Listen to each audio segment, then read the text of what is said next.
Capítulo 5. Cuando el cielo baja a la tierra. Gilbert Strackbine. Gilbert y Arlene Strackbine viven en una cómoda casa ubicada entre los pinos de Little Rock, Arkansas. Gilbert es un exitoso vendedor de una empresa de artículos para oficinas.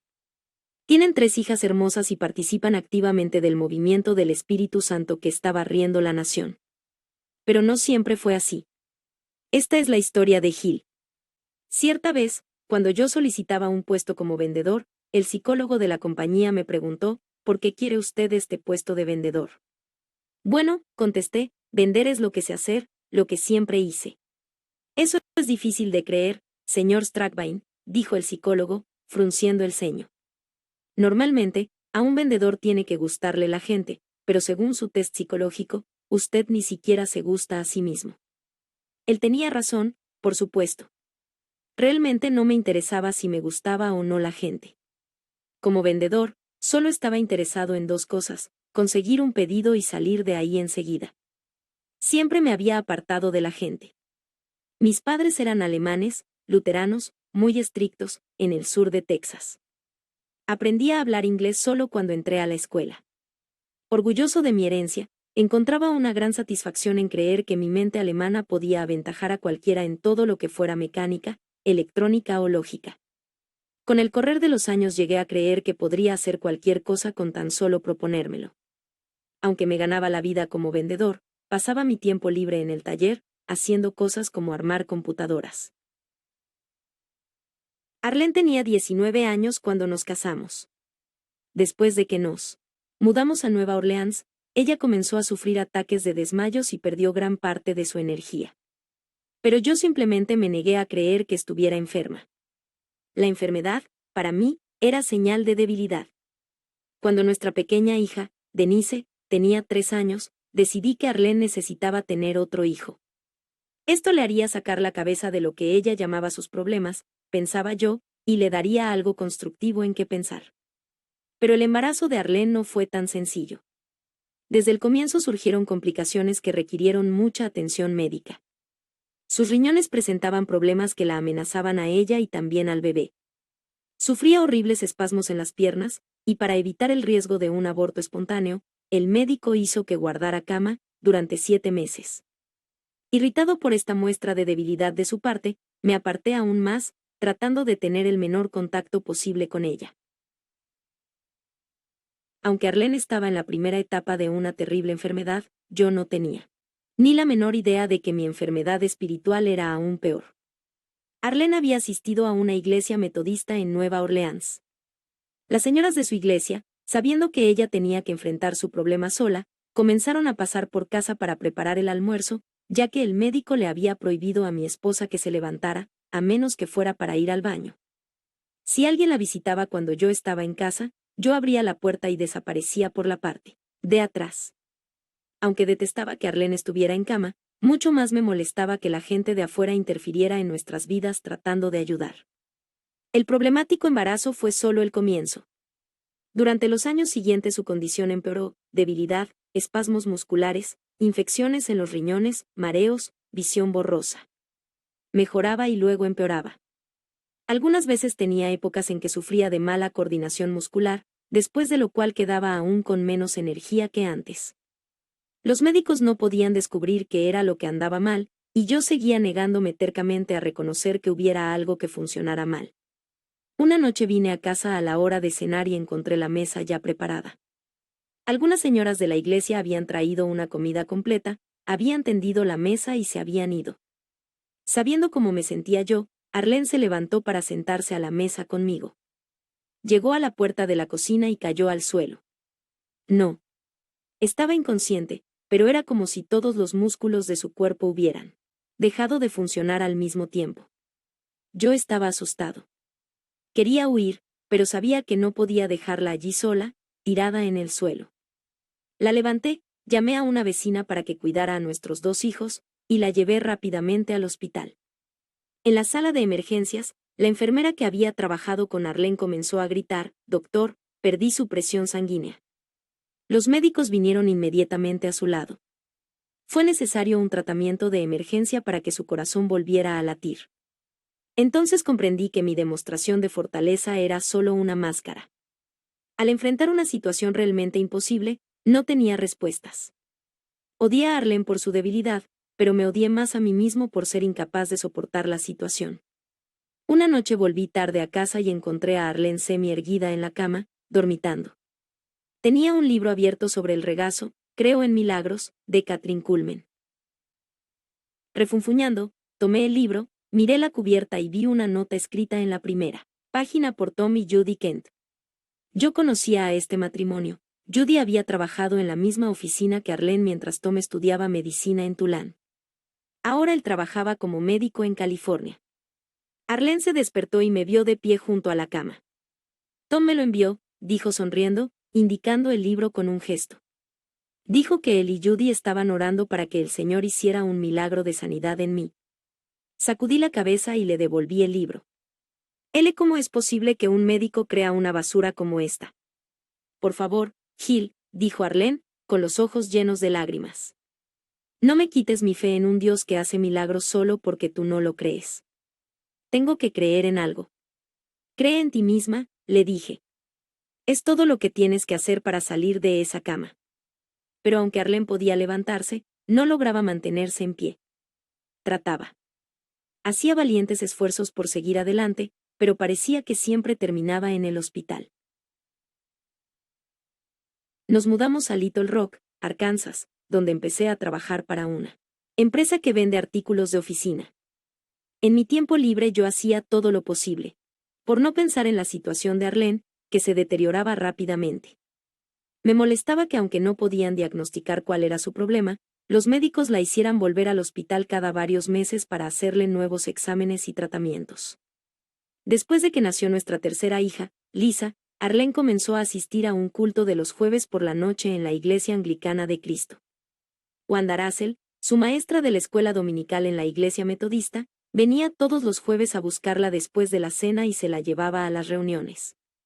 Yo creía que era una tontería, pero pensaba que Arlene necesitaba pasar algún tiempo fuera de casa. Así que no me negué a que fuera, hasta una noche en que volvió más tarde de lo acostumbrado. Arlene, ¿para qué quieres ir a la reunión de una iglesia anglicana? Tenemos la iglesia metodista más cerca.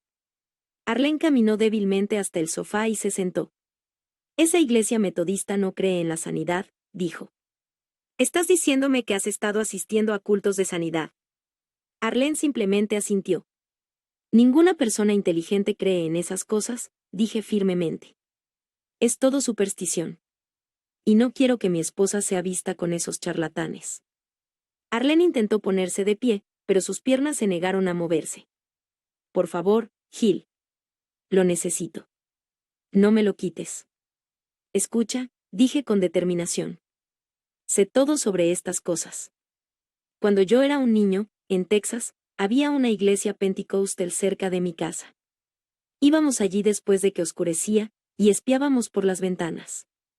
Tenían cultos de sanidad, y gritaban en idiomas extraños, rodaban por el suelo, gritaban, corrían por el templo y se caían en la plataforma como si fueran animales heridos. No voy a dejar que mi esposa se meta en tonterías como esas. Oh, Gil, dijo Arlene, con labios temblorosos. No es así. El pastor Wamble dice que él cree que Dios va a sanarme. Me niego a creer todo eso de Dios, dije. Estaba comenzando a enojarme. Este tema de las sanidades no es más que una tontería y te prohíbo que vuelvas a ir allí. Arlene se recostó hacia atrás en el sofá y cerró los ojos. Pequeñas lágrimas comenzaron a caer sobre sus mejillas. Tú conociste a mi padre después de que Jesús entró a su corazón. Pero lo que yo recuerdo de él cuando era una niñita no es nada agradable, él era alcohólico. Se volvía loco cuando estaba alcoholizado. No había suficiente comida en la casa porque el alcohol era más importante para él que mi madre o yo. Mamá trató de continuar con él, pero finalmente se dio por vencida.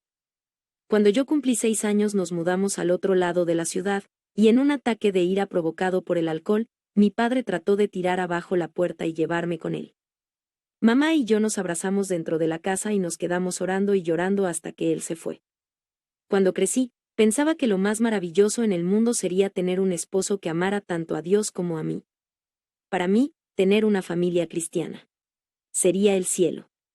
Pensé que lo había encontrado cuando te encontré a ti, Gil. Pero te fuiste a hacer el servicio, y cuando volviste, odiabas a Dios. No sé qué te sucedió. Yo estaba paralizado. Tienes todo lo que necesitas, exclamé. Vivimos en una hermosa casa en un buen vecindario. Tengo un buen sueldo y jamás te he negado nada, ni siquiera atención médica. No me importa que vayas a la iglesia los domingos. Ni siquiera te prohíbo que dirijas el coro de niños. Realmente no te necesito, ¿sabes?, me dijo Arlene, mirándome directamente a la cara. Cuando yo era pequeña, siempre oraba para que los ángeles del Señor me protegieran, y sé que lo hacían. Puedes prohibirme que asista a los cultos de sanidad, pero no puedes quitarme mi relación con Dios. Él es todo lo que necesito. Ardiendo de ira, salí de la casa y me dirigí al taller. Cuando finalmente volví para acostarme, era pasada la medianoche. Aunque Arlene tenía la cara metida en la almohada, yo podía oír sus sollozos ahogados. Quise acariciarla, tomarla en mis brazos. Pero ser tierno, dulce, llorar, todas eran señales de debilidad, y yo había sido criado para ser fuerte. A la mañana siguiente me levanté, preparé mi desayuno y salí de la casa sin siquiera despedirme de las niñas. Me odié a mí mismo por ello, pero no sabía hacerlo de otra forma. Aunque estaba ganando mucho dinero y había recibido muchos ascensos, por dentro me estaba deteriorando aún más rápidamente de lo que Arlene se deterioraba físicamente. Arreglaba viajes, de negocios, que duraban varios días. Arlene sospechaba de mis infidelidades, pero yo racionalizaba mi conducta permisiva pensando que ella no era capaz de satisfacer mis necesidades. El alcohol tranquilizaba mi conciencia, y gradualmente fue convirtiéndose en un compañero constante. La salud de Arlene empeoró después de que nació Lisa. Había estado internada en el hospital más de 20 veces, con cosas como problemas urológicos, pero esto era diferente. Su presión sanguínea subió a más de 20, y su brazo izquierdo quedó parcialmente paralizado, no podía cerrar la mano en un puño. El médico que la atendía llamó a un neurólogo para realizar una interconsulta. Se habló algo de que podría tener un tumor cerebral. 3 días después, en el hall, fuera de su cuarto en el hospital, el doctor me dijo lo que sucedía. Sospechamos que puede haber un tumor en el cerebro, señor Strackbine. Quisiéramos hacer un arteriograma, pero Arlene muestra una reacción alérgica a todas las tintas que usamos en radiología. La prueba misma podría matarla. No me gusta esto, pero tendremos que esperar para ver qué aparece. Tragué saliva y me di cuenta de que no podía mirarlo a la cara. Haremos lo mejor que podamos y le haremos saber si es necesario operar. No era un tumor cerebral. El diagnóstico final reveló que era una enfermedad del sistema nervioso central, podía ser miastenia gravis, esclerosis múltiple, o ambas, y la sufría desde hacía ya varios años. Le permitieron volver a casa, pero le recomendaron quedarse en cama la mayor parte posible del tiempo. Una noche, mientras yo miraba TV en el living, ella apareció tambaleando desde el dormitorio. Su rostro estaba demacrado. Por favor, ven, me dijo. Me tiembla todo el cuerpo. Cuando apoyé mi mano en su espalda, sentí los músculos sacudiéndose en espasmos bajo la piel. Acuéstate y relájate, le dije. Te sentirás mejor dentro de un rato. Ella me miró y volvió al cuarto. 15 minutos después la escuché levantarse, caminar hacia el baño y gritar. Cuando llegué hasta ella, estaba tirada en el suelo, inconsciente y sin firmeza alguna en el cuerpo. Cuando la levanté, sentí los músculos retorciéndose debajo de la piel. Entonces tuvo la convulsión. Su columna se puso rígida, y la cabeza se fue violentamente hacia atrás. Al mismo tiempo todo el cuerpo se puso rígido y los ojos le quedaron en blanco. La lengua se había dado vuelta para atrás, obstruyéndole la garganta. Logré levantarla del suelo y repentinamente perdió fuerza una vez más, quedando como un peso muerto en mis brazos. La llevé al dormitorio y llamé a nuestra vecina, Edna Williamson, para que cuidara a las niñas mientras yo llevaba a Arlene al hospital St. Vincent. Para cuando terminé de hacer la llamada al hospital, el cuerpo inconsciente de Arlene estaba sufriendo una nueva convulsión. El espasmo duró aproximadamente 1 minuto y luego se calmó. Momentos después comenzó otra vez.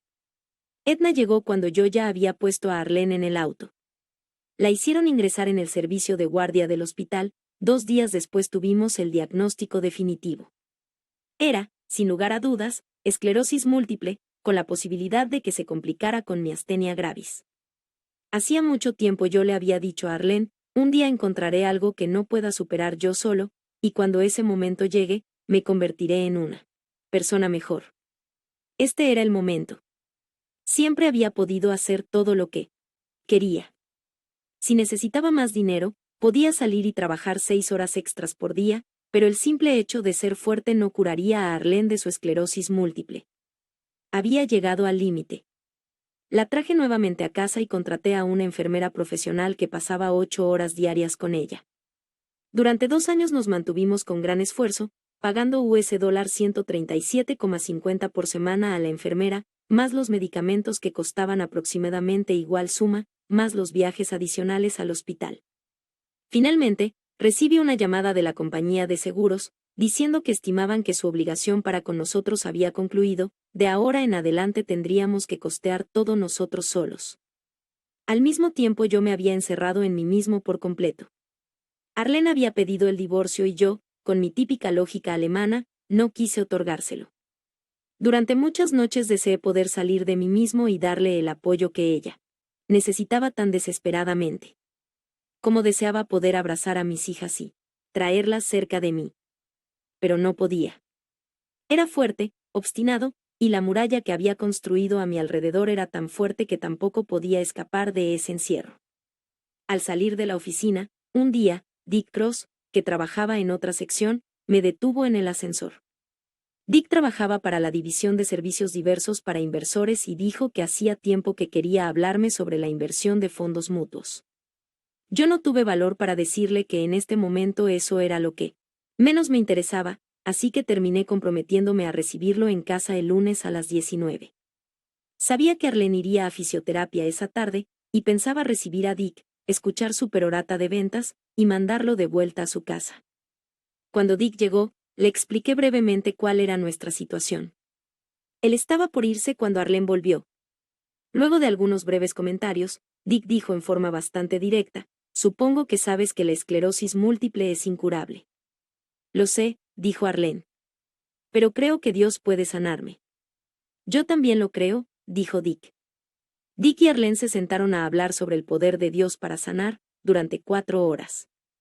Este hombre está completamente loco, pensé. No se puede hablar de cosas como estas, por lo menos entre personas inteligentes. Pero Dick no era ningún tonto. Era un exitoso agente de inversiones que, además, creía en el poder sobrenatural de un Dios personal. Era mi invitado, y aunque yo tenía deseos de echarlo a la calle, no pude hacer otra cosa sino sentarme y escuchar. Arlene le preguntó a Dick sobre su experiencia personal, y su historia fue casi más de lo que yo podía comprender. Dick había sido muy similar a mí, tan inmerso en sus negocios que no tomaba conciencia de que su hogar se estaba desmoronando. Entonces, su pequeño hijo, David, había sufrido un serio accidente mientras andaba en su bicicleta, que lo dejó en un estado muy grave, con un coágulo de sangre en el cerebro. Hubo que llamar a un neurocirujano para atenderlo y operarlo en caso de que fuera necesaria una cirugía de emergencia. Luego de que se le tomaran algunas radiografías, David sufrió una serie de convulsiones y entró en coma. «Sé que tú no lo entenderás», dijo Virginia, la esposa de Dick, «pero he llamado a algunos amigos y estamos orando. Hemos entregado a David en manos del Señor». Dick dijo que él no sabía de qué estaba hablando su esposa. Entonces recordó que muchos años antes, Virginia había confesado que había estado a punto de suicidarse, pero comenzó a asistir a los cultos de sanidad en la iglesia anglicana y había sido liberada espiritualmente. Minutos después de que Virginia dijera esas palabras a su esposo, el médico apareció en el hall y dijo que aunque David había recobrado la conciencia, aún era necesario operar. Sin embargo, su mejoría era franca y constante. 48 horas después, la crisis había sido superada. David había sido sanado. Desde ese momento Dick se convirtió en creyente. Su fe en Dios había crecido rápidamente, al ver muchas otras personas sanadas por el mismo poder de la oración. Si no hubiera invitado personalmente a Dick a venir a mi casa, habría creído que esta conversación había sido preparada especialmente para que yo la escuchara. Allí, sentado, escuchando hablar a Dick y Arlene, comencé a darme cuenta de que uno de mis problemas durante todos esos años había sido que yo siempre había sufrido de lógica, quería explicar las cosas científicamente. Dick, por otra parte, operaba sobre una base totalmente distinta, una base de fe. Él aceptaba las cosas en fe, como las decían las escrituras.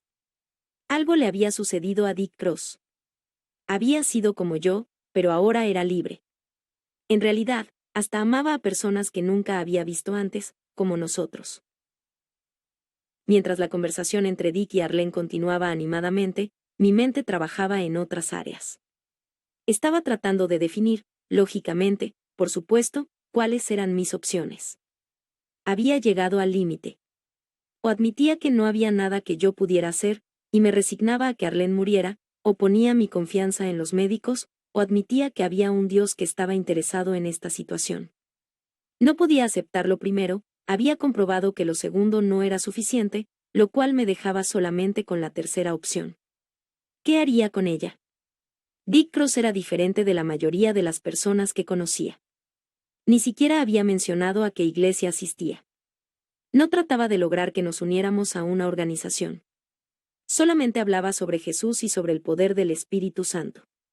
Cuando se fue, yo ya había decidido iniciar una honesta investigación sobre el poder de Dios.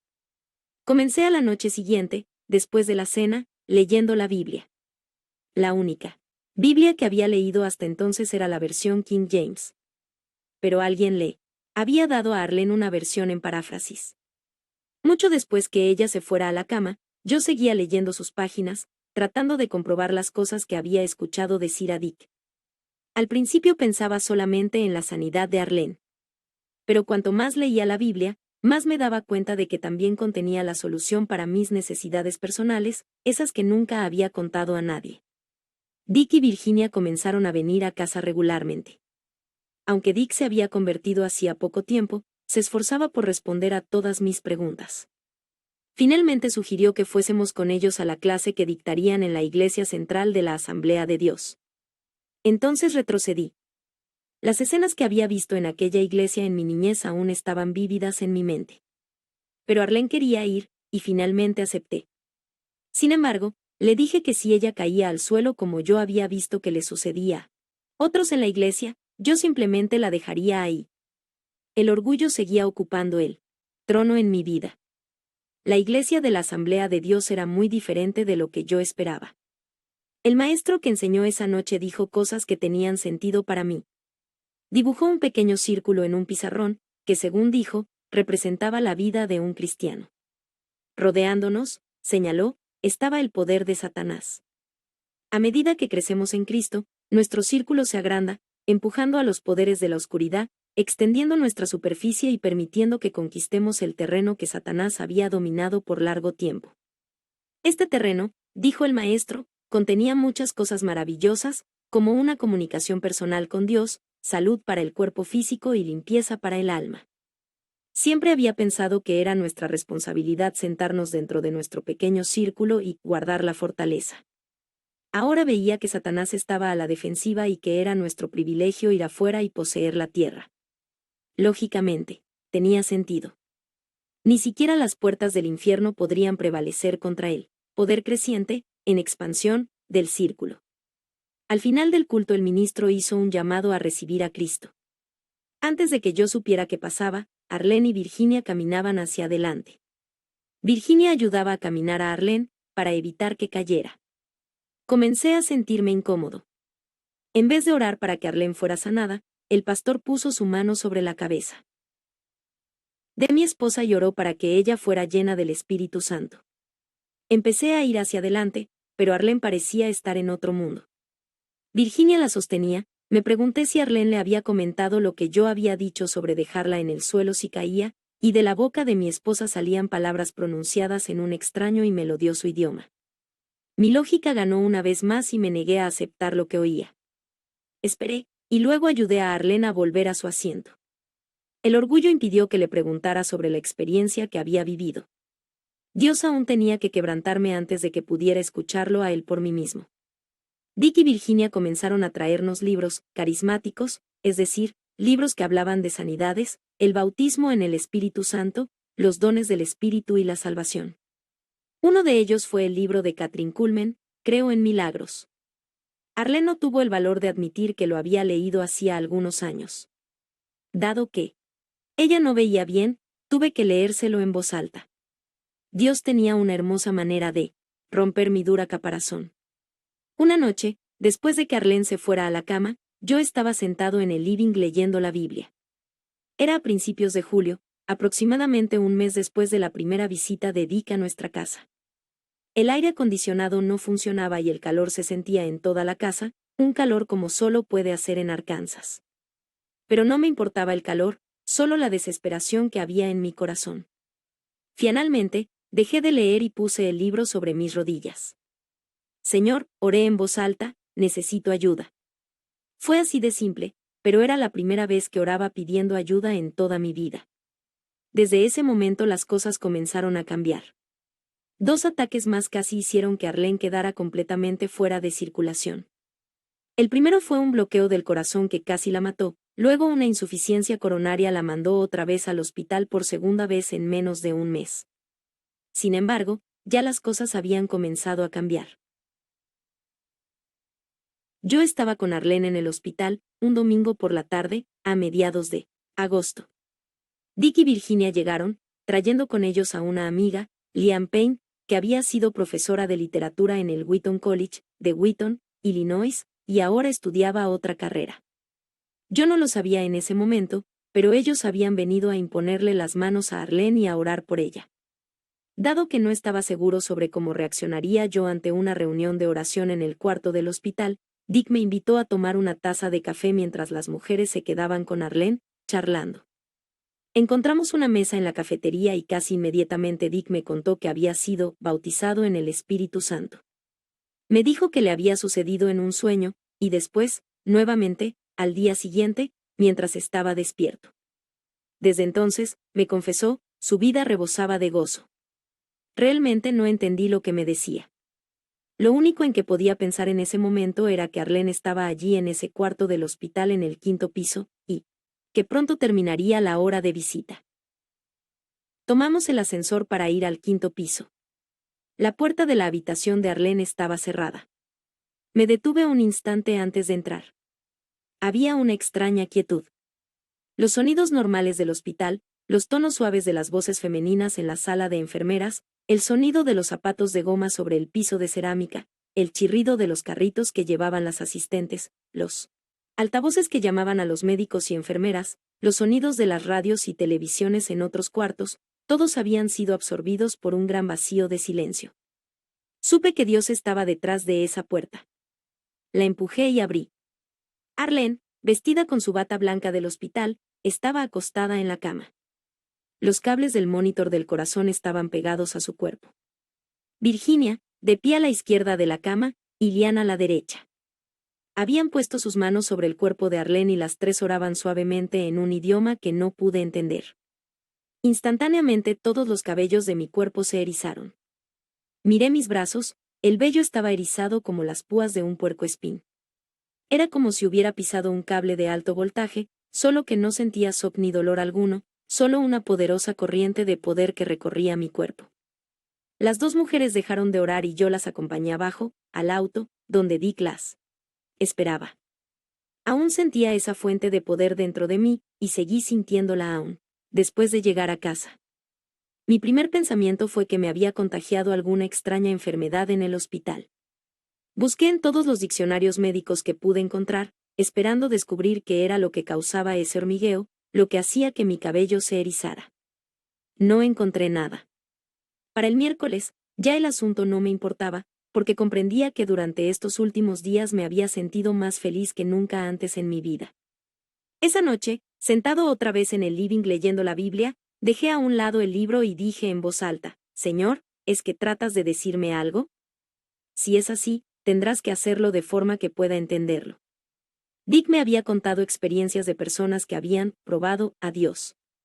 Esto era algo nuevo para mí, pero necesitaba saberlo. Señor, dije, sabes que hace 2 años que tengo estos dolores de nuca. Si es que tratas de decirme algo, podrías quitármelos. Fui a la cama y al despertar a la mañana siguiente, lo primero que hice fue poner la mano en la nuca. Ya no tenía dolor alguno. Estaba sano. Por primera vez en mi vida, realmente supe, que Dios era real, y que yo le importaba. Mientras me afeitaba, mirándome al espejo, también se me ocurrió que si Dios podía curar el dolor de mi nuca, también podría curar a mi esposa. Tan repentino fue este descubrimiento que casi me corté la barbilla. Esa tarde, sin embargo, mientras estacionaba mi auto frente al hospital, los cabellos de mi cuerpo volvieron a su posición normal. También desapareció el hormigueo. Esto me aterrorizó, y pensé que seguramente había hecho algo que le había desagradado a Dios, pero al terminar de estacionar, sentí algo nuevo, aún más fuerte que lo anterior. Fue como si me hubieran echado encima un balde de aire cálido. No hubo truenos ni relámpagos, y no escuché nada con mis oídos. Pero dentro, muy dentro de mí, donde solo el espíritu puede oír, escuché una voz que decía, Arlene se pondrá bien. Fue entonces que lo supe. No hubo ni un instante de duda. Lo supe con tanta certeza como si un ángel hubiera aparecido y se hubiera sentado en el capot de mi auto. Arlene sería sanada. Aunque Arlene había sido muy fuerte hasta este momento, cuando llegué al cuarto la encontré con el peor estado de depresión que jamás hubiera visto. El médico había dado el informe final. El patrón anormal de su electroencefalograma y la insuficiencia coronaria no eran causados por la esclerosis múltiple. Volvió a surgir la fuerte impresión de que podría estar complicado con miastenia gravis. Arlene estaba más débil, veía menos, y le era imposible pararse sin ayuda. Pero en medio de toda esta situación, yo tenía una fe que no desaparecería. Sabía que ella sería sanada. Arlene volvió a casa más enferma que nunca, ya casi no podía abandonar la cama, ni siquiera para ir al baño. Aun sus amigas, que habían sido muy optimistas, parecían deprimidas. Su estado empeoraba cada vez más. Un mes después yo estaba en la oficina y sonó el teléfono. Era Arlene. Gil, Catherine Kuhlman estará en St. Louis el martes que viene. Quisiera ir. La lógica me dominó rápidamente y comencé a enumerar las razones por las que era imposible que ella fuera a St. Louis. Estaba a 650 kilómetros de distancia. No había ninguna ciudad grande entre Little Rock y St. Louis, en caso de que se necesitara ir a un hospital. Arlene debía estar cerca de los especialistas que la atendían aquí en Little Rock. Y si tuviéramos problemas con el auto y necesitáramos detenernos a un costado de la ruta. Cuando terminé, lo único que escuché del otro lado de la línea fue el suave sollozo de Arlene. Por favor, Gil, es mi vida.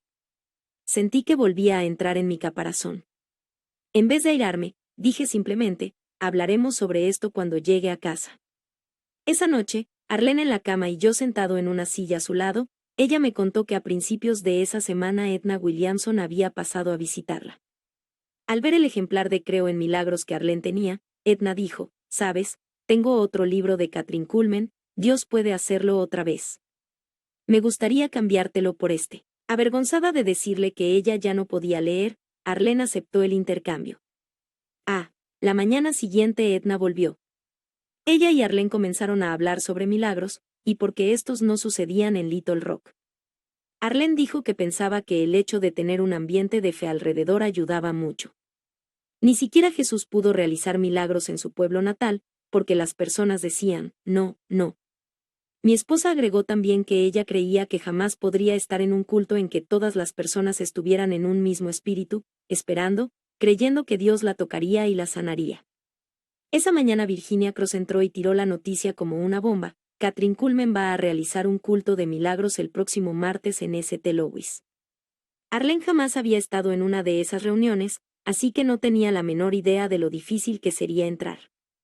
Estaba decidida a ir. Creo que Dios me está diciendo que vaya a St. Louis, afirmó. Quizá Dios te haya dicho que vayas, dije, pero no me dijo a mí que te llevara. Apenas pronuncié estas palabras, todos los cabellos de mi cuerpo se erizaron otra vez. Traté de hablar, pero mi lengua se negó a moverse. Finalmente, con la boca y los ojos muy abiertos, me aclaré la garganta y en una voz que parecía venir del otro extremo de la casa, dije, está bien, iremos. El rostro de Arlene reflejaba una mezcla de gozo y sorpresa. Oh, Gil. Pero yo ya estaba de pie, y salía tambaleándome de la habitación. Ya sabía que lo mejor sería no discutir más. Estaba en la presencia del Señor. Salimos el siguiente domingo por la noche, después de que volví a casa del trabajo. Arlene iba echada en el asiento posterior del auto. Pasamos la noche en Poplar Bluff, Missouri, y llegamos a St. Louis aproximadamente al mediodía del martes. Yo no conocía la ciudad en absoluto, por lo que seguimos la carretera hasta el centro de la ciudad. Salimos en Marquette Street, y repentinamente nos encontramos frente al auditorio. La reunión no comenzaría hasta las 19, pero ya había una gran cantidad de gente esperando ante las puertas cerradas. Comencé a temer que nos hubiéramos lanzado a hacer más de lo que podíamos. Pero Dios había ido delante de nosotros. El Holiday Inn de Marquette Street nos dio su última habitación libre. Minutos después, Arlene descansaba cómodamente, y el gerente del hotel había prometido llevarnos en su auto al auditorio a las 16:30. Era un día húmedo y tremendamente caluroso en St. Louis, con una temperatura de aproximadamente 40 grados. Yo había traído un par de sillas de jardín, pero no fueron de gran ayuda. Arlene había estado en cama desde que tuviera sus primeros problemas de corazón, en julio, y estábamos a 19 de septiembre. En los últimos días ni siquiera salía de la cama para comer, pero aquí estaba, a más de 600 kilómetros de casa, sentada en una sillita de jardín en la acera, bajo el sol ardiente. Yo temía que no llegara a entrar al auditorio. La gente que esperaba junto a nosotros se dio cuenta del estado de Arlene. Al contrario de lo que suele suceder cuando la gente se amontona a la entrada de un estadio de fútbol, se turnaban para apantallar a Arlene y traerle bebidas frías. Las puertas laterales donde se alineaban las sillas de ruedas se abrieron a las 18. Fui hacia el ujier que estaba a cargo de la entrada y le rogué que dejara entrar. También a Arlene. Lo lamento, amigo, tengo órdenes estrictas. Solo quienes están en sillas de ruedas pueden entrar ahora. Y cerró la puerta con firmeza. La desesperación y la frustración de antaño comenzaron a crecer dentro de mí una vez más. El estado de Arlene naturalmente requería del uso de una silla de ruedas, pero su temor de volverse demasiado dependiente de ella había evitado que le comprara una. Quise huir. No podía soportar la visión de todas estas personas que sufrían. Eran como los enfermos que cegueramente se agolpaban junto al estanque de Bethesda. Pero, enfermos como estaban, cantaban y se ayudaban mutuamente, llenos de gozo. Volví junto a Arlene, decidido a no apartarme de su lado. 10 minutos después las puertas se abrieron, y la marea humana que corría hacia el interior nos arrastró. Yo nunca había visto nada como esto. Momentos después estábamos sentados exactamente en el centro del enorme auditorio. Un inmenso coro ya estaba sobre la plataforma, practicando, y hasta los asientos parecían hervir de expectativa y poder. La señorita Culmen, con un vestido blanco y vaporoso de mangas largas, estaba parada en el centro de la plataforma. El Espíritu Santo está aquí, susurró, en voz tan baja que tuve que esforzarme para escucharla. Mientras esperábamos, sucedió otra vez, ese silencio que había experimentado en el corredor, cuando esperaba fuera del cuarto de Arlene en el hospital, pareció asentarse sobre el inmenso auditorio. En la masa de gente que ocupaba el lugar debe de haber habido toses, pies que se arrastraban, ruidos de papeles, pero yo no escuché nada de eso. Estaba envuelto en un suave manto de silencio. La señorita Culmen estaba de pie en el centro de la plataforma, con la mano izquierda en alto, su índice señalando al cielo.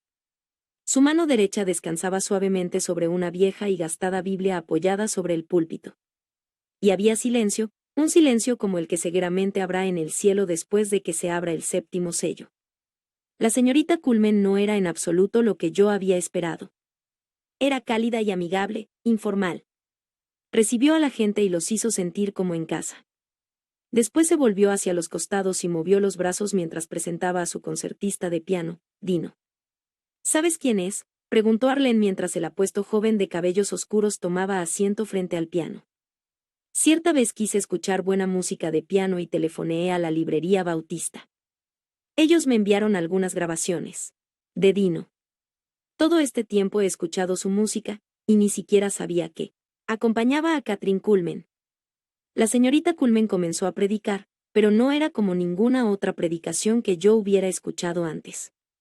Hablaba sobre el Espíritu Santo como si fuera una persona real. Mientras escuchaba, comencé a comprender que ella no solo lo conocía personalmente, sino que caminaba con él día a día. No era extraño que fuera tan real para ella, lo conocía mejor que a cualquier hombre en el mundo. Repentinamente, se detuvo, con la cabeza ladeada como si estuviera escuchando. ¿Lo estaría escuchando? Me esforcé para ver si yo también podía oírlo.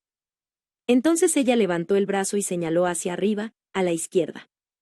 Hay alguien allí arriba, en esta sección que acaba de ser curado de cáncer en el hígado. Me di vuelta en mi asiento y traté de mirar hacia arriba. ¿Era verdaderamente el Espíritu Santo quien le había dicho eso? ¿Le habla él a la gente de forma que puedan saber cosas como esas? Todo esto de las enfermedades y las sanidades sucedía tan rápidamente que mi cabeza bailaba. Las personas comenzaban a bajar por los pasillos, yendo hacia la plataforma para testificar de lo que habían sido sanados.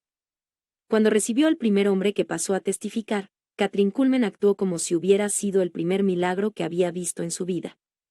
Seguramente, pensé, esta mujer ha visto cientos de miles de personas sanadas, pero está tan entusiasmada como si fuera la primera vez. ¿Es este el secreto de su ministerio, que no ha perdido la capacidad de maravillarse? La señorita Kuhlman habló con el hombre por un momento y luego comenzó a orar por él. Padre Santo, dijo, y el hombre cayó al suelo. Lo mismo sucedió con la segunda persona que pasó a la plataforma. Y la siguiente, y otra más. Traté de comprenderlo lógicamente, pero lo que sucedía desafiaba toda la lógica. Era como si Dios estuviera diciéndome, hay algunas cosas que no puedes comprender, y el poder de mi Espíritu Santo es una de ellas. A medida que el culto se desarrollaba, algo sucedía en mi interior. Estaba suavizándome. Como una dura esponja a la que se la coloca debajo del agua, sentí que me volvía muy blando y suave. Mis ojos se llenaron de lágrimas, y comencé a orar por otras personas, que yo no conocía, en el culto. Mientras oraba, sentí que fluía el amor. Era una experiencia nueva y magnífica.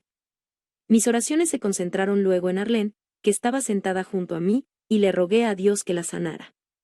En todos estos años de matrimonio, era la primera vez que quería orar por ella. Había creído que ella sería sanada, sabía que Dios nos había guiado. Pero nunca mi corazón se había ablandado lo suficiente como para salir de mí y pedirle al Señor que la tocara y la sanara. Casi instantáneamente Arlene se apoyó en mí. ¿Sientes la brisa? Siento una brisa, susurró ella, una brisa suave y acariciante en todo mi cuerpo.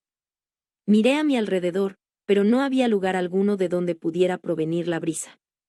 Dejé de prestarle atención y miré nuevamente hacia la plataforma.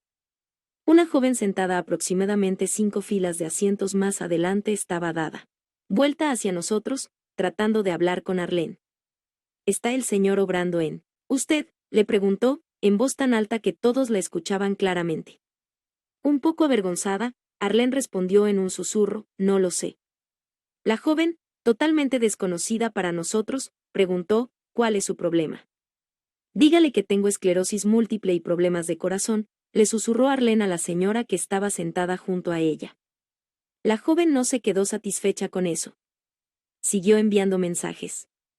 Pregúntele cómo se sentía cuando entró. Apenas tuve fuerzas para entrar, dijo Arlene. Pregúntele cómo se siente ahora, dijo la joven, casi gritando.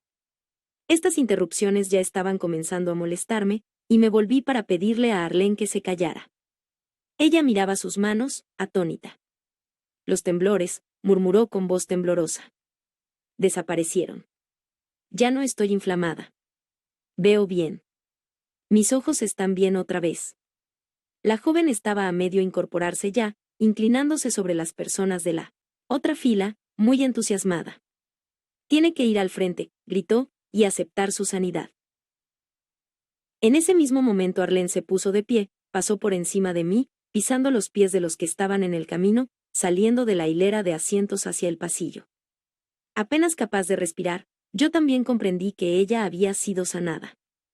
La seguí con los ojos mientras bajaba por el pasillo hacia el frente.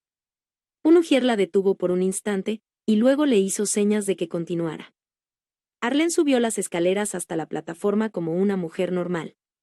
Los espasmos, los temblores, las convulsiones habían desaparecido. Como el hombre junto al estanque de Bethesda, había esperado que un ángel removiera las aguas para que ella pudiera entrar, hasta que finalmente comprendió que no necesitaba el estanque, al único que necesitaba era a Jesús. Había sido sanada por su mano. La plataforma estaba llena de gente y el culto estaba por concluir. Arlene no logró llegar al púlpito para testificar de su sanidad. Pero no importaba. Mientras el majestuoso coro comenzaba a cantar, Arlene se paró en el otro extremo del escenario, apoyada contra el piano, y con el rostro luminoso, su voz se unió a las del coro cantando las palabras del viejo himno: aunque Satanás me sacuda y vengan las pruebas, esta bendita confianza tendré, que Cristo ha visto mi estado de angustia y su sangre vertió por mi alma. El culto había terminado, Kathryn Kuhlman ya salía de la plataforma, pero al pasar junto a Arlene se volvió ligeramente y estiró la mano en un gesto de oración. Instantáneamente Arlene cayó al suelo. Pero esta vez yo sabía que no era por la esclerosis múltiple, sino por el poder de Dios. El auditorio estaba lleno de música. Miles de personas entonaban una y otra vez, aleluya, con las manos levantadas. Nunca había visto a nadie alzar así las manos, pero antes de que pudiera entenderlo, mis manos también estaban en alto, haciendo lo mismo que ellos hacían, alabar al Señor. Finalmente Arlene logró volver a su asiento. Parecía que nadie quisiera irse. Las pocas veces que yo había ido a la iglesia, apenas el pastor decía, amén, la gente salía corriendo hacia la puerta. Pero esta gente no se quería ir. Querían quedarse, abrazarse y cantar. Gente que yo no conocía en absoluto venía y me abrazaba. Todos decían, alabado sea el Señor, y aleluya. Estábamos a 7 calles de distancia del hotel, y el gerente había prometido venir a buscarnos si lo llamábamos por teléfono. Arlene sonrió. Caminemos, dijo. Y eso hicimos. Al volver a la habitación le recordé que debía tomar su medicina anticonvulsiones. Si no lo hacía, podría sufrir convulsiones que la matarían antes de que fuera de noche. Creo que Dios me ha sanado verdaderamente, dijo mirando los frascos de medicinas, y no necesito más esto. Eso es entre tú y el Señor, querida, le dije. No tomó la medicina, y no ha vuelto a tomarla desde entonces.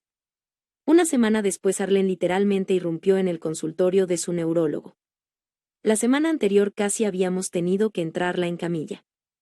El médico la miró y exclamó, algo le ha sucedido, ¿el qué fue? He sido sanada, doctor, dijo ella. Fui a un culto de milagros en St. Louis. Sabía que usted me lo prohibiría, así que fui al jefe máximo, y le pregunté a él. El médico prácticamente se tragó su pipa, pero debió reconocer que había sucedido algo maravilloso. Controló los reflejos de Arlene, su visión, hasta la hizo saltar por el consultorio. Para observar su coordinación. Finalmente volvió a sus papeles sacudiendo la cabeza.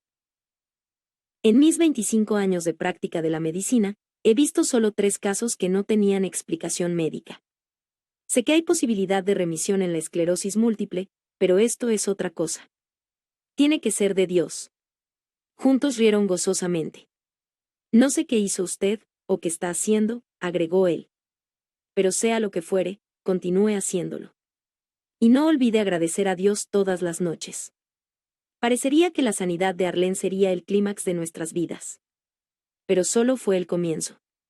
3 meses después entré en la plena dimensión del poder del Espíritu Santo. Estaba en una pequeña reunión hogareña de oración, y el maestro habló sobre la ocasión en que Pedro, impulsado por el Señor, caminó sobre las aguas. Luego dijo, todos tenemos 2 opciones. O nos quedamos tranquilos en nuestro bote, o saltamos al agua y vamos hacia Jesús. Si no lo has hecho antes, este es el momento de saltar. Y yo salté. Literalmente. Salté de mi asiento, y aterricé con ambos pies en el centro de la habitación. Yo lo quiero, dije. Lo quiero ahora. Y lo decía en serio. Alguien trajo una silla. Me senté, y luego todos se pusieron a mi alrededor e impusieron sus manos sobre mí. Un pastor bautista, de voz suave y cabellos blancos, comenzó a orar, y en ese momento mi vida dio un vuelco total. Al contrario de esas primeras experiencias en que el Espíritu Santo vino sobre mí, haciendo que todos los cabellos de mi cuerpo se erizaran, esta vez Él vino dentro de mí, y el cambio ha sido permanente. La otra noche, sentados a la mesa antes de la cena, en familia, tuvimos nuestro tiempo de oración acostumbrado. Cada uno leyó un versículo de la Biblia, nos tomamos de la mano, y luego, uno por vez, oramos en forma individual. Al terminar, vi que Arlene tenía lágrimas en los ojos. Hace mucho tiempo, Gil, me dijo suavemente, mientras nuestras hijas escuchaban, te dije que para mí, tener una familia cristiana, con el Padre como sacerdote del hogar, sería el cielo. Aunque no hubiera sido sanada, solo ser parte de esta maravillosa familia habría valido la pena. Realmente el cielo ha bajado a la tierra. Arlene tiene razón. El cielo bajó a la tierra. Cada reunión de la familia se convierte en un culto de adoración. Arlene y yo nos turnamos para enseñar en una clase bíblica en nuestra iglesia metodista, y cada vez asiste más gente. Creo que están como estábamos nosotros, deseosos de oír hablar sobre el poder del Espíritu Santo, que no solo cura cuerpos enfermos, sino también maridos enfermos. Capítulo 6. Dile a las montañas. Linda Forrester. Linda y John, Buddy, Forrester viven en Milpitas, una zona residencial al sudeste de la bahía de San Francisco, en California, al pie de Monument Peak. Buddy es programador de computadoras en la vecina ciudad de San José. Tienen 2 hijas, Teresa y Nancy. La montaña siempre ha estado ahí. Se yergue como un monumento solitario, 800 metros por encima de la cuenca de la bahía de San Francisco. En el invierno, a veces está cubierta de nieve, en verano, un césped amarronado la cubre por sectores. Está a menos de 16 kilómetros de nuestra casa, en terreno llano, y muchas veces las nubes o el smog la cubren parcialmente. Pero siempre está ahí, perfilándose amenazadora ante nosotros. Los que han nacido en la zona del sur de la bahía aparentemente no le dan importancia. La lluvia la erosiona. El sol hace brillar sus perfiles desnudos. Algunas pocas almas valerosas suben a su cima. Pero es como que simplemente está allí, y siempre estará. Nada puede quitarla. Es como la enfermedad. Desde que Adán pecó, la enfermedad ha estado siempre con nosotros. El hombre ha aprendido a vivir con ella. Algunos tratan de esconderla en las nubes, simulando que no está allí, enseñando que la enfermedad no existe. Otros la ignoran, con la esperanza de que no tocará su casa. Muchos han tratado de conquistarla por medio de la medicina y las investigaciones. Casi todos la aceptan, sin embargo, como aceptan la montaña que domina el paisaje de la vida y que desafía a quienes tratan de echarla al medio del mar. Yo era uno de esos que temían a la enfermedad y trataba de ignorarla. La gente de nuestra familia no se enfermaba con frecuencia. Si alguien se enfermaba, encontrábamos alguna inyección o una pastilla que lo curaba. Hasta que Nancy se enfermó. Esta vez, las cosas fueron distintas. Nancy, nuestra hijita de 15 meses, había sido muy activa desde que comenzó a caminar. En realidad, nunca caminaba, corría. Pero últimamente había comenzado a actuar en forma extraña.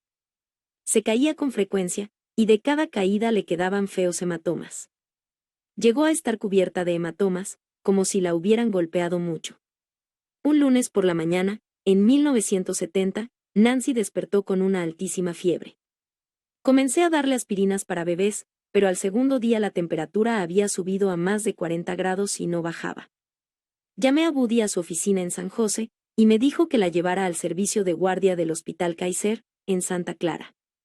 Nancy había nacido allí, y conocíamos a varios médicos y enfermeras. Un joven médico la examinó en la sala de emergencias. Encontró una infección en sus oídos y en su garganta, por lo cual prescribió algunos medicamentos y nos envió de vuelta a casa. 2 días después la fiebre no había bajado y la llevé, nuevamente al hospital. Siempre antes habíamos podido superar las enfermedades tomando medicamentos. Pero esta vez la enfermedad parecía erguirse ante nosotros, inconquistable. Durante la semana noté algo más. Nancy tenía una pequeña ampolla de sangre en la ingle. El primer día que la vi, tenía el tamaño de una cabeza de alfiler. Ahora había crecido hasta ser del tamaño de la uña de mi dedo meñique. El médico la observó, dijo que era probablemente un furúnculo que luego maduraría, nos dio más medicamentos y nos envió nuevamente a casa. El sábado por la mañana yo estaba al borde del pánico. A pesar de toda la medicación, Nancy estaba peor que nunca. Tenemos que llevarla otra vez al hospital, dijo Buddy. Teresa se sentó en el asiento trasero y yo llevé a Nancy en mis brazos hasta que llegamos a Santa Clara. Ella siempre había sido inquieta y movediza. Esta vez se quedó en mis brazos casi sin moverse, demasiado débil incluso para lloriquear. Su cuerpo ardía de fiebre. El doctor Feldman la examinó brevemente con mirada preocupada. Este medicamento tendría que haber hecho desaparecer la fiebre. No me gusta el aspecto de ese furúnculo, tampoco. Llévela arriba, haga que le tomen este análisis de sangre, y luego baje y espere aquí. Después de recibir el resultado de los análisis, el doctor Feldman apareció nuevamente. Noté en su rostro que estaba preocupado. Nancy tiene una anemia aguda, dijo. Quiero que la internen en el hospital. Eso me alivió. Había temido que le dieran otra cantidad de píldoras y jarabes y la mandaran de vuelta a casa. La anemia no me parecía muy grave, y yo estaba contenta de que la cuidaran en el hospital. La responsabilidad de velar por una criatura muy enferma yo sola, me atemorizaba. La médica de guardia en la sala de pediatría era la doctora Kathleen O'Brien, que había atendido a Nancy desde que la pequeña nació. Esta tarde le haremos un examen físico completo, dijo. No quiero que se queden aquí. Pueden volver a las 6 de la tarde y entonces la verán. Dejamos a Teresa con una vecina y volvimos al hospital al atardecer. Al entrar en el cuarto de Nancy, sufrí un shock. Estaba acostada de espaldas en su cuna, con tubos inyectados en ambos brazos. Tenía los ojos cerrados. La doctora O'Brien apareció en la puerta. Linda, quisiera verlos a usted y a Buddy en mi consultorio. Tenemos algunos resultados de los exámenes. Sentí que el corazón me golpeaba el pecho mientras la seguíamos por el corredor. La doctora O'Brien nos indicó 2 sillas con un gesto. Cuando la miré y vi lágrimas en sus ojos, mi propio temor casi se convirtió en un grito. Esta tarde, después de que ustedes se fueron, Nancy perdió sangre por la nariz, y luego evacuó 2 veces con sangre. Aún no hemos detectado el problema, pero puede ser una de 2 cosas, o un tumor canceroso tan expandido que es intratable, o tiene leucemia. Escuché a Buddy contener la respiración apretando los dientes. Le tomé la mano y sentí que comenzaba a temblar. Oh, no, tartamudeó. Oh, por favor, no. Quise llorar, pero Buddy ya se había desmoronado. Yo sabía que uno de nosotros tenía que conservar algo de fortaleza. Miré a la doctora O'Brien. Todas las señales apuntan a la leucemia, dijo.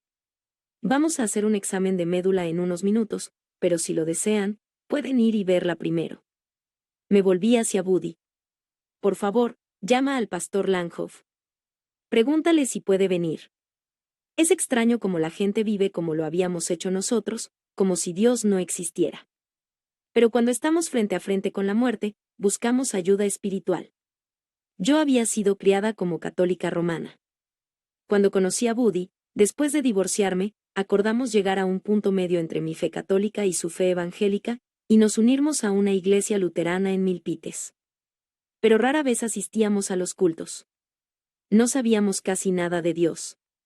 Nunca leíamos la Biblia ni orábamos. Pero al enfrentar la muerte, llamábamos a la única persona que conocíamos que supuestamente conocía a Dios, el pastor Langhoff, de la Iglesia Luterana Reformada. El pastor Langhoff, que ya era anciano, había estado muy enfermo. En realidad, salió de la cama para venir al hospital esa noche. Nos ministró como un padre. Ministraría a sus hijos, y se quedó con nosotros cuando la enfermera vino para llevarse a Nancy para hacerle el examen de los huesos de la médula. Yo sabía lo que iban a hacer. Había visto la larga aguja que insertarían en el hueco de su cadera para extraer un poco de médula. Me quedé en el cuarto, estremeciéndome al oír sus gritos de dolor. Buddy y el pastor habían salido al hall para hablar. Yo estaba sola en el cuarto. De repente, tuve conciencia de una presencia espiritual por primera vez en mi vida, una sensación de que el Hijo de Dios estaba allí. Yo no conocía a Jesucristo. Solo había escuchado hablar de él, y no mucho. Pero por un momento Jesús estuvo en ese cuarto conmigo. Media hora después la doctora O'Brien volvió. Lo siento, dijo. Definitivamente, es leucemia. Rompí a llorar, pero cuando noté la agonía que estaba viviendo Woody, me recompuse. No tenía nadie a quien aferrarme. La doctora O'Brien dijo que podríamos quedarnos todo el tiempo que quisiéramos, pero yo tenía la horrible sensación de que Nancy moriría esa noche, y no quería estar allí cuando sucediera. Quería huir. Pero, ¿a dónde huir cuando la montaña me rodeaba por todas partes? Salimos del hospital y fuimos a casa. La luna estaba saliendo por encima de Monument Peak, que se levanta sobre nuestra casa, al este. La enfermedad de Nancy era como esa sólida montaña. Podíamos gritarle, patearla, cavarla, ponerle dinamita. Pero allí estaba ella, inamovible. Nuestra vecina nos llamó apenas llegamos. ¿Cómo está Nancy?, preguntó alegremente. Espero que todo ande bien. No, grité por el tubo del teléfono. Tiene leucemia. Hubo una larga pausa, y luego, una suave voz del otro lado de la línea me preguntó, ¿quieres que vaya a verte? No, dije, recobrando el control. Necesitamos estar solos. Si puedes quedarte con Teresa esta noche, te veremos en la mañana. Pasamos la noche en casa, junta pero solos. Queríamos acercarnos el uno al otro. Pero, despojados de todo lo superficial, descubrimos que no nos conocíamos. Éramos dos mortales solitarios enfrentados a una situación imposible, deslizándonos lentamente por el sumidero. Caminé de cuarto en cuarto por la casa en semipenumbras. Durante largos momentos me detuve en la puerta del dormitorio de Teresa, mirando su camita blanca apoyada contra las paredes color lavanda. ¿Era que Dios me castigaba por haberme divorciado? Teresa era hija de mi primer matrimonio. ¿Se iba a llevar Dios a Nancy para castigarme? ¿Por qué, Dios? ¿Por qué? Lloré. ¿Por qué le hiciste esto a mi hijita? Ella es tan pequeña, tan indefensa. ¿Por qué eres tan cruel y nos torturas de esta forma? Me volví y fui hacia el cuarto de Nancy. La luna se reflejaba por detrás de la cima de la montaña en el cuarto de brillante color amarillo, ahora tan quieto y desolado. La cama todavía estaba sin hacer desde la mañana. Me agaché y recogí un patito de goma del suelo. Lo apreté, y silbó. Mentalmente, recordé los cientos de veces que Nancy lo había apretado mientras yo la bañaba, y el patito hacía burbujas debajo del agua. Suavemente, coloqué el patito de goma en un estante y tomé el cerdito rosa de piel. Le di cuerda y comenzaron a sonar unas sencillas notas. Cuando la rama se rompa, la cuna caerá, vendrá, nena. Empecé a gritar a las paredes y salí del cuarto hacia la cocina. Woody estaba sentado a la mesa, con la mirada perdida en la oscuridad. Eran casi las 3 de la madrugada, y era imposible dormir. Tenemos que armar un plan de acción, dijo Woody. Sus palabras sonaban huecas y mecánicas. Tenemos que ser positivos. No podemos dejar que nuestra actitud mental afecte a Nancy. Aunque por dentro estemos destrozados, tenemos que sonreír ante ella. Qué vacío, pensé. Qué falso. Pero no teníamos nada más. Acordamos que eso sería lo que haríamos. A la mañana siguiente, era domingo, volvimos al hospital. Está muy mal, admitió la doctora O'Brien. Pero es pequeña, y eso juega a su favor. Deberíamos lograr que la enfermedad retroceda pronto. Aún así, no es conveniente que abriguen esperanzas. ¿Cuánto le queda?, quise saber. La pregunta sonó melodramática como en una mala película. Si podemos hacer que la enfermedad retroceda inmediatamente, podría durar 2 años, dijo, esperanzada, la doctora O'Brien. Pero estos niños duran 1 año con la enfermedad contenida y después decaen rápidamente. Fuimos a ver a Nancy. Le estaban dando una transfusión de sangre. Un hematólogo vendría desde Stanford para ayudar a dar un diagnóstico final. Nos dijeron lo que podíamos esperar, más exámenes de médula, muchas más transfusiones de sangre. ¿Cómo mueren?, susurré.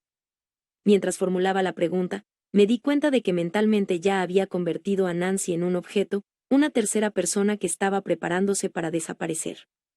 La doctora O'Brien fue muy suave, generalmente, cuando una criatura pequeña muere de leucemia, es debido a un ataque. Podría ser que sufra un poco, pero no será por mucho tiempo. Buddy y yo habíamos asistido a sesiones de encuentro matrimonial en nuestro vecindario. Nuestro matrimonio había sido difícil, y habíamos llegado a este particular nivel de humanismo para tratar de encontrar ayuda. Una de las parejas de encuentro se enteró de lo que le sucedía a Nancy y nos llamaron. Su pequeña hijita acababa de morir de leucemia, y querían venir para contarnos sus experiencias. Fue horrible, pero nos dijimos que necesitábamos saberlo para estar preparados cuando llegara la muerte. Nos contaron todos los detalles, como las drogas habían hecho que su hijita se hinchara, cómo había perdido el cabello, su intensa agonía, su muerte. Nos contaron lo que podíamos esperar de nuestras relaciones mutuas y con nuestra familia. En ningún momento dijeron algo que pudiera proyectar alguna esperanza. Los médicos habían logrado controlar la leucemia en Nancy.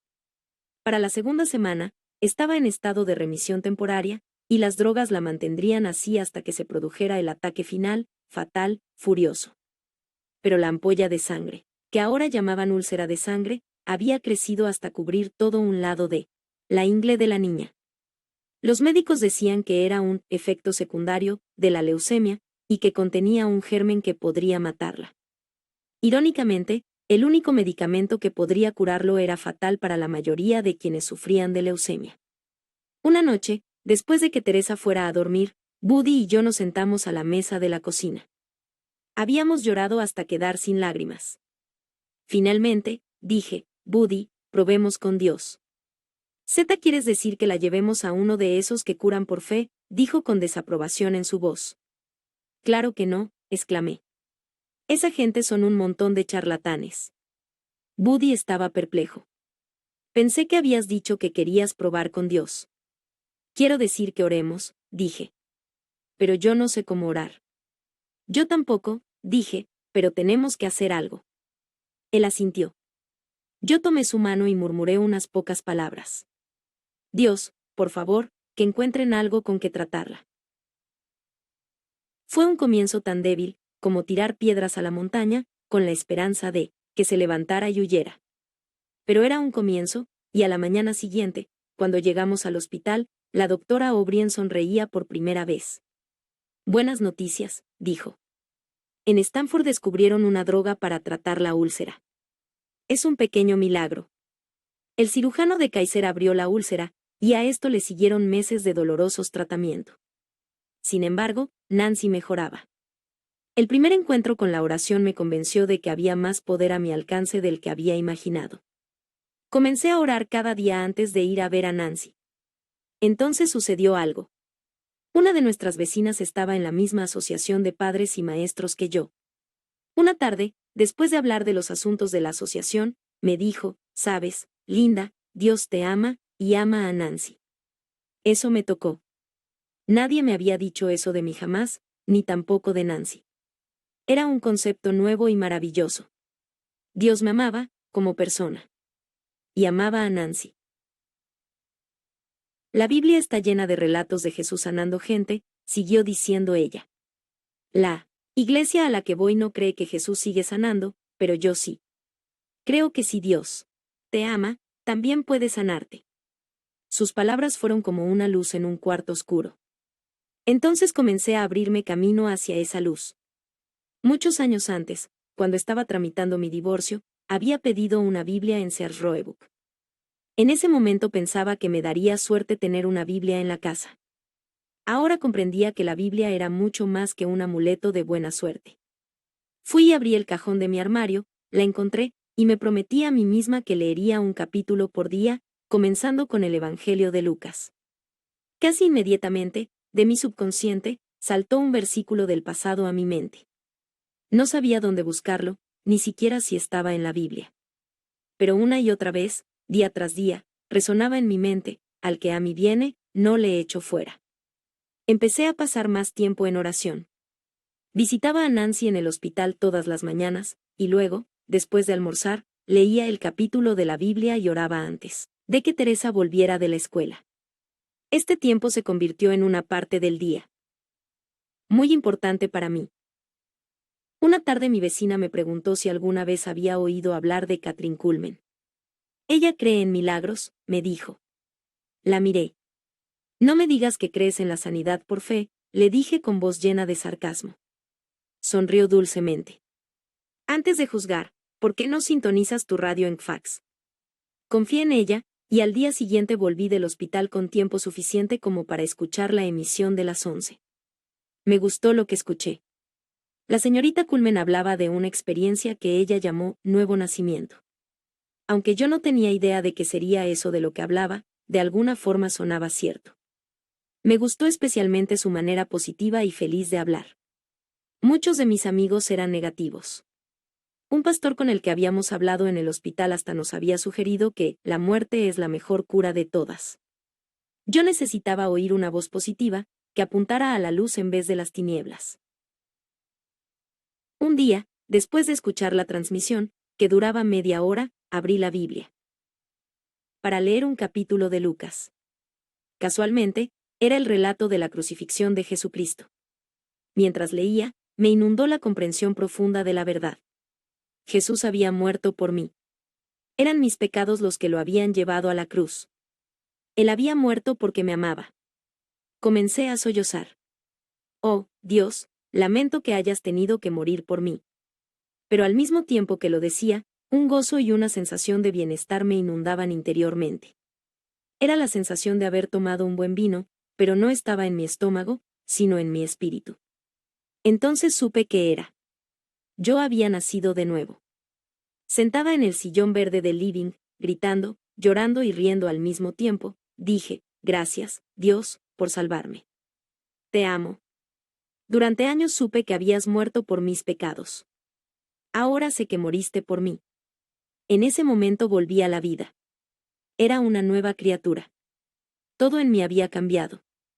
Al mismo tiempo, la sanidad de Nancy se convirtió en algo más que una lucecita en un cuarto oscuro, ahora era como el sol, una gigantesca bola de luz que inundaba mi ser. Era posible. Dios podía sanarla. En los días siguientes leí el Evangelio de Lucas y empecé Juan. Un mediodía, después de escuchar el programa de la señorita Kuhlman en radio y de orar, tomé la Biblia y leí el 6º capítulo de Juan. Aquí estaba, ese versículo, al que a mí viene, no le echo fuera. Junto con esta, vino otra revelación, tan asombrosa que yo estaba segura de que nadie lo había comprendido antes. En ningún lugar del Nuevo Testamento se decía que un enfermo hubiera venido a Jesús y él lo hubiera rechazado. Él sanaba a todos. Parecía tan imposible, todos, los médicos especialistas, mis amigos que habían perdido a su hijito, decían que Nancy moriría. No había esperanza. Pero dentro de mí había una fe que surgía como una fuente en el desolador desierto de mi vida. Era pequeña como un grano de mostaza, pero allí estaba.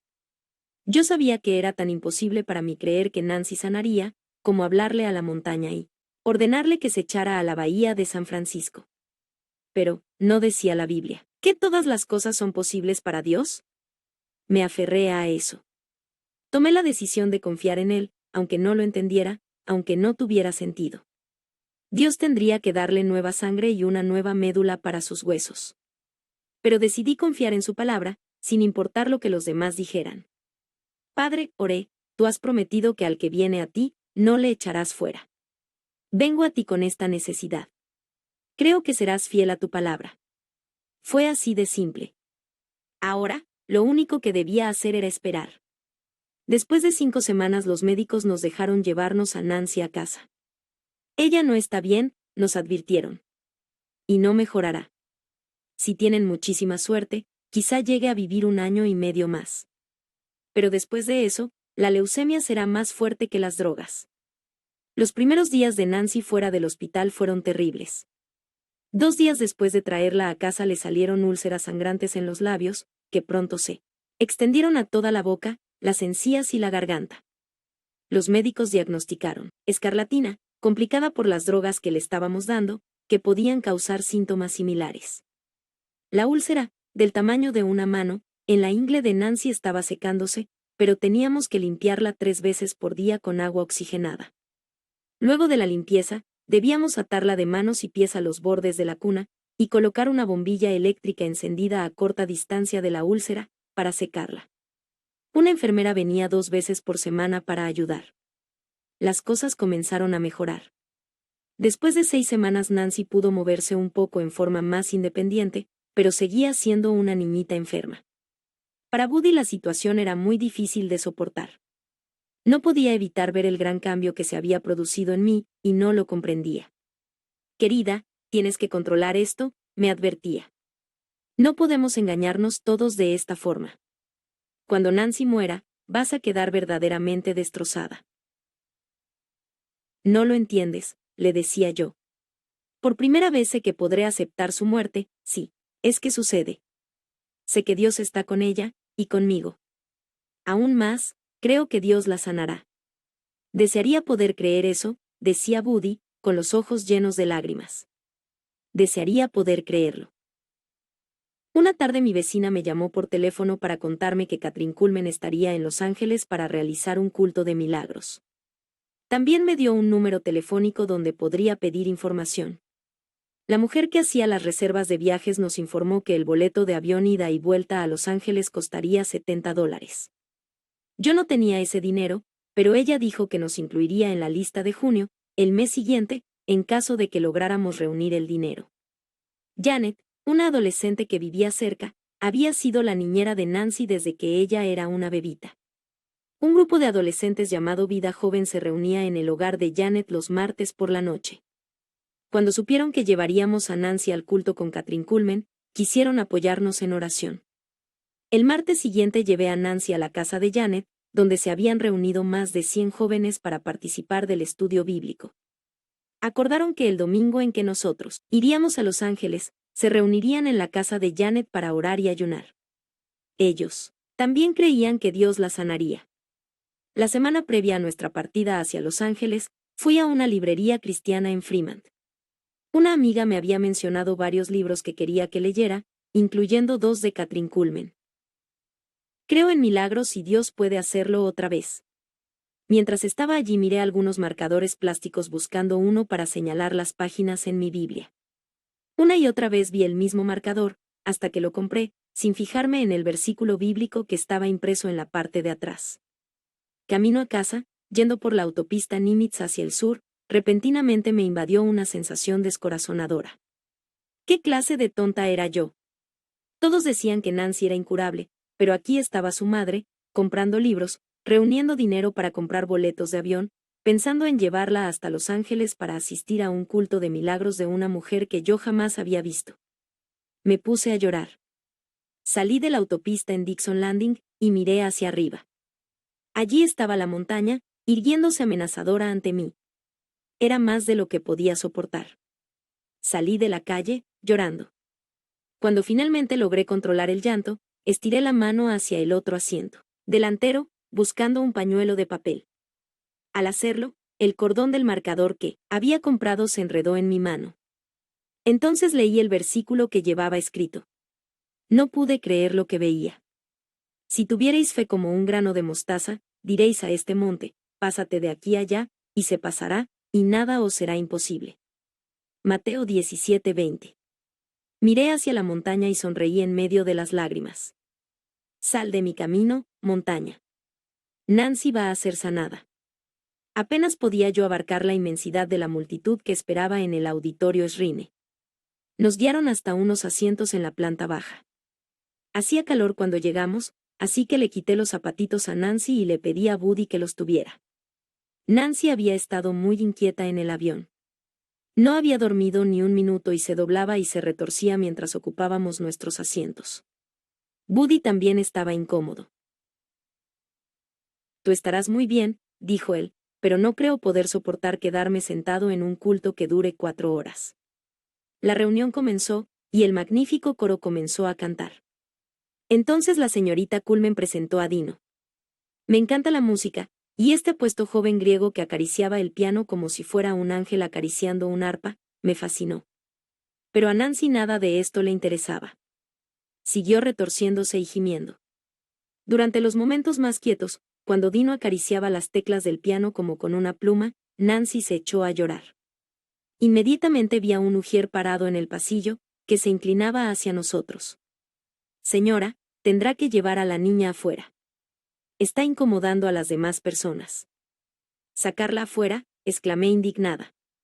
Hemos estado ahorrando dinero durante 2 meses para venir hasta aquí, y usted me dice que salga. Miré a Buddy. Él asintió. ¿Por qué no la sacas a caminar un poco?, sugirió. Luego puedes traerla otra vez.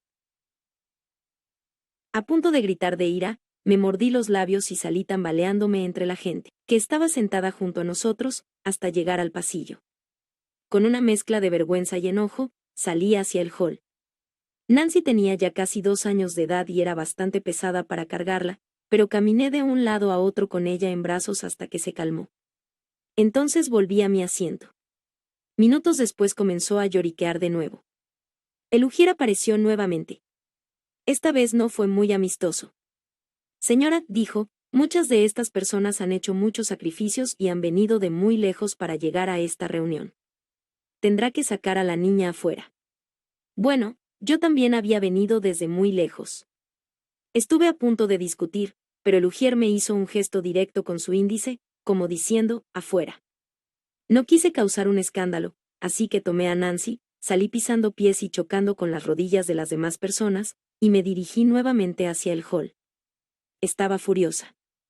Esta es una reunión cristiana, refunfuñé ante un hombre que estaba parado junto a la puerta. Ni siquiera se puede asistir a un culto de sanidad con una niña enferma sin que a una la echen.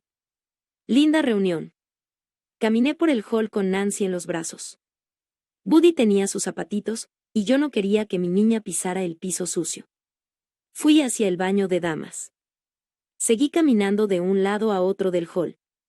Cuanto más andaba, más furiosa estaba y más gritaba y se retorcía Nancy. No era justo. Nosotros habíamos ahorrado dinero. Pero yo era la que quería ver a Katherine Kuhlman. Y Buddy, que ni siquiera deseaba estar aquí, estaba sentado cómodamente en la reunión, mientras yo estaba aquí afuera. Finalmente me senté en los escalones. Bien, Dios. Murmuré entre dientes, si la sanas, seguramente será otro día, porque estando aquí en el hall, ni siquiera podrás vernos. Y me di por vencida. Por los movimientos que se percibían desde el auditorio me daba cuenta de que seguramente había empezado la parte de las sanidades en el culto. En ese momento una señora de mediana edad cruzó el hall. Estaba radiante de gozo. ¿Qué necesita?, me preguntó. Hice un gesto señalando a Nancy, que se retorcía y chillaba en mis brazos. Ella tiene leucemia, le dije. Y no puedo entrar a la reunión porque grita y molesta a los demás. El rostro de la mujer se iluminó. Querido Jesús, reclamamos la sanidad de esta criatura. Luego comenzó a agradecer a Dios. Gracias, Señor, por sanar a esta niña. Te alabo por curarla. Te doy toda la gloria. Oh, Señor, pensé, este lugar está lleno de locos. Pero no podía negar el gozo y el amor que brotaban de esa mujer. Ella tenía la suficiente fe como para creer que Nancy sanaría. Lentamente mi amargura y resentimiento comenzaron a disiparse, y mientras ella estaba allí, con sus manos en alto, alabando a Dios, mi propia semilla de mostaza de fe comenzó a surgir otra vez. «Sabe, hay mucha actividad allá adentro», dijo ella. «¿Por qué no viene y se queda junto a esta puerta? De esa forma podrá ver, y si la niña comienza a quejarse otra vez, puede volver al hall». Yo apenas podía creer lo que veía. Había una larga fila de gente que subía por ambos costados de la plataforma. Todos testificaban que habían sido sanados. Nancy, que había estado luchando y revolviéndose en mis brazos, se aquietó. Comenzó a decir una y otra vez, «Aleluya». ¿Aleluya? ¿De dónde había sacado esa palabra? De nuestra casa, seguramente no, y yo no le había oído decir a nadie esa palabra en la reunión. Hasta entonces, el vocabulario de Nancy había estado limitado a mami, papi, quema, y no. Voy a volver a mi asiento, le dije a la mujer que estaba a mi lado. Me dolía la espalda de sostener a Nancy, y estaba cansada de que toda montaña que se interponía en mi camino me sacudiera a su antojo. Una vez más pasé por sobre pies y rodillas y aterricé junto a Buddy. Minutos después Nancy estaba dormida en mi regazo. Escuché mientras la señorita Culmen anunciaba las sanidades que se producían en todas partes del auditorio. Una cadera. Alguien está siendo sanado de una seria afección en la cadera. Alguien en la parte alta del auditorio está siendo sanado de un problema de columna. Leucemia, leucemia. Las distracciones casi me habían hecho olvidar el motivo principal por el que estábamos allí. Leucemia. Alguien está siendo sanado de leucemia en este momento, repetía la señorita Culmen. Entonces lo supe. Era Nancy. Empecé a llorar. No quería llorar. Me había prometido a mí misma que no tendría reacciones emocionales, aunque Nancy fuera sanada. Pero no podía evitarlo. Miré a Buddy. Estaba con la mirada fija hacia adelante, pero por debajo de sus lentes se veían las lágrimas. Repentinamente, sin aviso previo, Nancy me dio un puntapié en el estómago. Muy fuerte. Tenía la cabeza colocada en el hueco de mi codo izquierdo y su cuerpo estaba pegado al mío. Estiré la mano y le sujeté los pies para que no me pegara de nuevo, pero entonces lo sentí otra vez. Esta vez noté que sus pies no se habían movido. El golpe había partido del interior de su cuerpo. Fue un poderoso golpe desde dentro de ella que había sentido contra mi estómago. Miré su cara, generalmente muy pálida. Estaba roja, afiebrada, cubierta de transpiración. Algo sucedía muy dentro de su cuerpo. Al mismo tiempo, sentí una calidez y un cosquilleo que me recorrían por entero. Ya no pude contenerme más. Oh, gracias, Jesús. Gracias. En el camino de regreso al aeropuerto, lo único que podíamos hacer era llorar. Buddy me advirtió que no me entusiasmara demasiado. Si ella es sanada, el tiempo lo dirá, dijo sabiamente. Yo sabía que tenía razón, pero no había forma de detener mis lágrimas de gozo. El martes siguiente fuimos a ver a la doctora O'Brien para que examinara a Nancy como lo había estado haciendo con regularidad. Le conté todo. Ella escuchó pacientemente, y luego noté que sus ojos se llenaban de lágrimas. ¿Qué sucede?, pregunté. Bueno, dijo ella con voz dubitante, el lugar que usted me describe, de donde provino el golpe, es el lugar donde está ubicado el vaso, un órgano vital que juega un papel importantísimo en su enfermedad. ¿Cree usted que ha sido sanada?, quise saber. Oh, dijo ella, tomándome del brazo, quisiera creerlo de todo corazón. ¿Por qué no lo cree, entonces?, dije. Porque nunca lo he visto suceder, respondió. Es tan difícil creer algo cuando nunca antes lo hemos visto. Usted lo entiende, ¿no es así? Por supuesto que lo entendía. Pero ahora yo tenía ojos para ver lo que no había visto antes. Al ponerme de pie para salir, le dije, sin embargo, ha sucedido. El hecho de que usted nunca haya visto moverse a una montaña no significa que no pueda ocurrir. La doctora O'Brien palmeó a Nancy en la espalda. No hay examen que pueda comprobarlo ahora. Solo el tiempo dirá si la sanidad es real o no. El tiempo ha probado que era real. Día tras día el color de Nancy mejoró. Recobró la vitalidad y el apetito. Dejamos de administrarle las drogas. Todos los exámenes realizados en los últimos 4 años han resultado negativos. No hay rastros de la enfermedad en su cuerpo. Aunque la sanidad de Nancy ha sido maravillosa, la sanidad operada en nuestro hogar y en nuestras vidas ha sido aún más milagrosa. Hablando de montañas que debían moverse del camino. La situación en nuestro hogar era como una cadena montañosa, dura, rocosa. Pero desde que Nancy fue sanada, Buddy recibió a Cristo como su Salvador personal y ambos hemos sido bautizados en el Espíritu Santo. Nuestro hogar, que alguna vez estuvo a punto de ser destrozado por el divorcio, ahora ha recuperado el orden divino.